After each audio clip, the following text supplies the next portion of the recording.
Бір күні Майнкрафт әлемінде тыныштық бұзылды. Аспаннан отты найзағайлар түсіп, айбатты дауыс естілді. Сол сәтте жерге түскен бір фигура, оның темір денесі жылтырап, көздері қызыл болып жарқырады. Бұл Терминатор еді. Терминатор өзінің миссиясын орындау үшін Майнкрафт әлеміне түсті.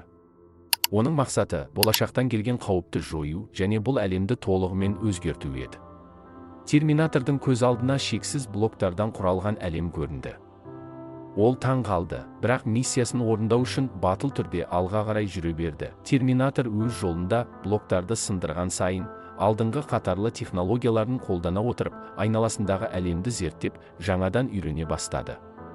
Ол бірде-бір бұрышты қалдырмай, бүкіл Майнкрафт әлемін зерттеуге бел буды. Сол кезде ол алдыңғы қатарлы ауылдардың біріне жетті.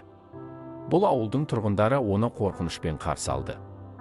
Бірақ Терминатор өзінің мақсаттары жайлы ашық айтты. Ол ауылға қауіп төніп тұрғанын білді. Терминатордың қасында жүрген машиналардың бірі, зұлымдық күштерімен бірігіп, ауылды жойып жібермекші болды. Терминатор ауылды қорғау үшін олардың күштерін басып алып, ауылды қорғау үшін көп күш жұмсауға мәжбүр болды. Ол ауыл тұрғындарына блоктардан қабырға тұрғызуға көмектесті, қорғаныс жүйелерін орнатып, қауіпке қарсы тұруға дайындалды. Уақыт өте келе, ауылдың тұрғындары Терминаторға сеніп, онымен бірге күресуге дайындалды. Біраз уақыт өткен соң, зұлымдық күштері келіп жетті. Терминатордың басшылығымен ауыл тұрғындары жойқын шайқасқа түсіп, өздерін қорғауға кірісті. Терминатордың технологиялары ауыл тұрғындарының ерлігімен бірігіп, оларды жеңіске жеткізді. Соғыс аяқталған соң, Терминатор Майнкрафт әлеміне бейімделіп, жаңа достар тапты.